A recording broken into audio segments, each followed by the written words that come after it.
Aunque en la antigüedad la mayoría de las enfermedades eran atribuidas a la brujería, la magia o supersticiones, ahora sabemos que la mayoría de ellas son producto de virus y bacterias, y es que estamos rodeados de millones de microorganismos en cualquier parte donde nos encontremos, incluso dentro de nuestro cuerpo. Y es que ellas han estado aquí mucho antes que nosotros, pero en la actualidad es quizás muy común confundir a virus con bacterias. Y es que, ¿cuál será la diferencia entre microbios, gérmenes, virus o bacterias?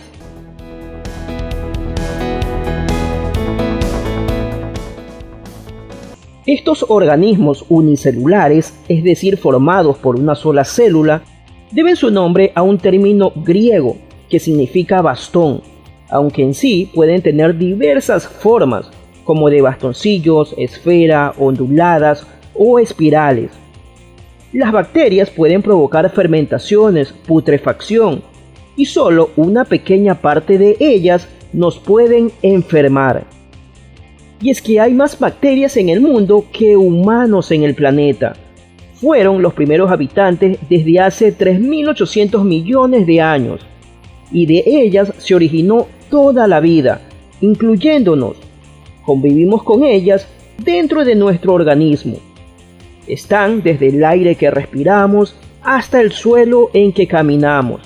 Son organismos simples, pero expertos en adaptación y supervivencia. Los podemos encontrar incluso en ambientes extremos. Los encontramos en todos lados. Por ejemplo, en nuestras células tenemos bacterias que se llaman mitocondrias, que lo que hacen es ayudarnos a obtener energía mediante el consumo de oxígeno. Sin esas bacterias en nuestras células no podríamos vivir. Las mitocondrias existen en todos los animales, humanos y también en algunas plantas. Por más que nos bañemos, tenemos bacterias en todas partes, en el cabello, en las fosas nasales, el aparato respiratorio, en la piel, por ejemplo, son las causantes del olor de nuestra transpiración, y en nuestra boca hay más bacterias que humanos en todo el planeta, pero la mayoría se aloja en nuestro aparato digestivo, en nuestros intestinos, donde hay 100 billones de bacterias de 400 especies diferentes, que cumplen funciones distintas. Gracias a ellos podemos obtener nutrientes y energía. Algunos de estos microbios nos defienden, se enfrentan a gérmenes extraños y perjudiciales. Por ejemplo, los que sigilosamente intentan introducirse por nuestra garganta. Estas bacterias nos están protegiendo de otras bacterias que sí pueden producir infecciones. La mayoría de las bacterias que nos habitan es buena para nosotros, y hemos convivido por miles de años en un acuerdo de mutuo beneficio. A cambio de su ayuda, nosotros le damos vivienda, alimento, calor y movilidad constante. En definitiva, vivimos en simbiosis con estas colonias de bacterias. Es decir, una cooperación donde ambas partes salimos beneficiadas. Todo el tiempo estamos comiendo bichos. El yogur y el queso están llenos de las bacterias lactobacilo, que ayuda a la digestión. A unas 100 millones por cada gramo de yogur. Incluso en la levadura que se usa para la elaboración de pan o la que hace espumosa la cerveza. Todos estos seres unicelulares nos acompañan toda la vida y nos seguirán hasta la tumba. Hay bacterias que son patógenas, es decir, que causan enfermedades como la tuberculosis, neumonía o infecciones como el tétanos, fiebre tifoidea, sífilis, difteria y lepra, pero la mayoría de ellas son inofensivas.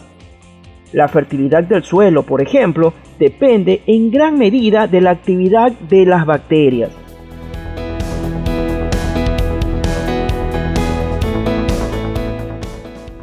Un microbio es, en rigor, cualquier forma de vida microscópica. El término viene de dos palabras griegas, micro, que significa pequeño, y bio, que significa vida, vida pequeña. Pueden ser gérmenes, bacterias, arqueas, hongos o protistas.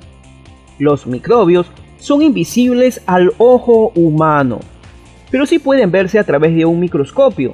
En algunos casos, los microbios son tan pequeños que necesitan un microscopio electrónico. Por lo mismo, son conocidos también como microorganismos.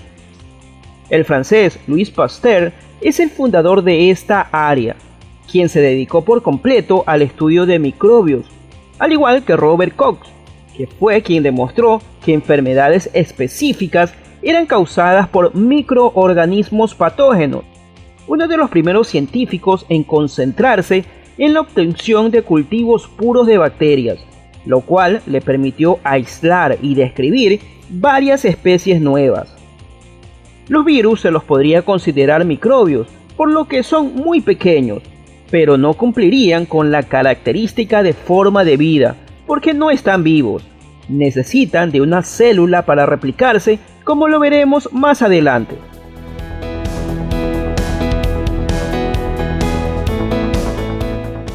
El término germen proviene de las raíces latinas, específicamente de la palabra germen o germinis, que quiere decir retoño, germen o vástago, compuesta por la raíz gen, que significa dar a luz o concebir.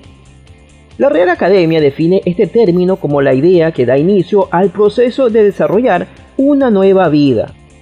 Es el grupo de células que unidas desarrollan un nuevo ser. Por ejemplo, la sección de la semilla que contiene la verdadera porción viviente es el germen. Así hablamos del germen del trigo. Por otro lado, el óvulo y el espermatozoide, que portan las diminutas chispas de vida, se llaman células germinales. En la medicina se conoce como germen al microorganismo que se forma a partir de una célula, el cual es causante de enfermedades. Este germen puede ser llamado germen patógeno. Y este se divide en diferentes categorías, como el virus, causante de infecciones, que solo ha de reproducirse en células huésped. La bacteria, que es un organismo unicelular, que solo pueden ser vistas a través de un microscopio. Luego los protozoos, que son los animales más sencillos ya que están formados por una sola célula, y mediante esa única célula realizan todas las funciones vitales. En el lenguaje corriente, sin embargo, se utilizan la palabra microbio y germen como sinónimos de bacteria, en especial de bacterias patógenas.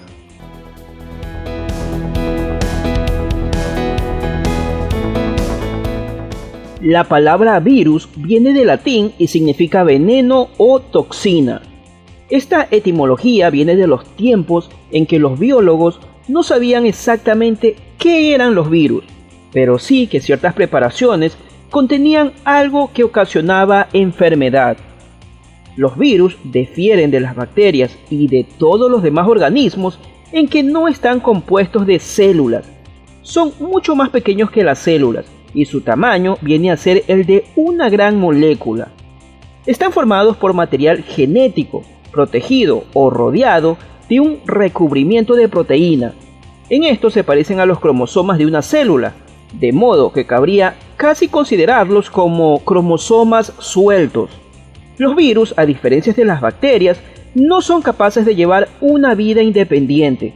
Solo se pueden multiplicar dentro de las células.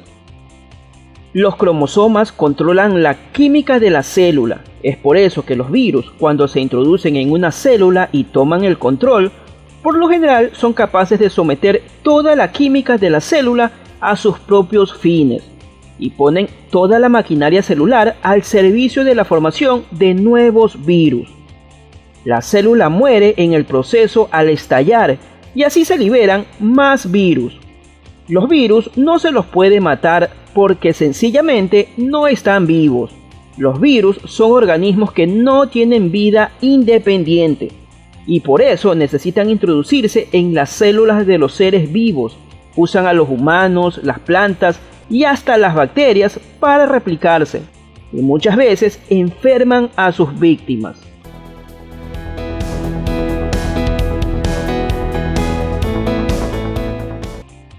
En conclusión, bacterias son organismos unicelulares, expertos en adaptación y supervivencia, y muchas de ellas beneficiosas o vitales para nuestra supervivencia. Solo unas pocas nos enferman. Los virus, a diferencia de las bacterias, no son capaces de llevar una vida independiente. Solo se pueden multiplicar dentro de las células. Todos ellos son parásitos. El daño que ocasionan pasa a veces inadvertido, pero en otros casos producen graves enfermedades. El término germen es aún más general, pues significa cualquier fragmento pequeño de vida. Son células reproductoras que dan origen a un animal o una planta. Y en medicina, es un microorganismo que se forma a partir de una célula, el cual es causante de enfermedad. Microbio es cualquier forma de vida microscópica. Microbio y germen se utilizan como sinónimos de bacteria o virus que causan enfermedades. En fin, bacterias, eucariotas, protozoos y virus, todos son microorganismos o microbios, porque necesitamos de un microscopio para poder apreciarlos, y germen si ese microorganismo nos enferma. Los dejo con esta frase. Estoy absolutamente convencido de que la ciencia y la paz triunfan sobre la ignorancia y la guerra, que las naciones se unirán a la larga no para destruir, sino para edificar, y que el futuro pertenece a aquellos que han hecho mucho por el bien de la humanidad. Louis Pasteur. Disfruten de la vida y hasta la próxima.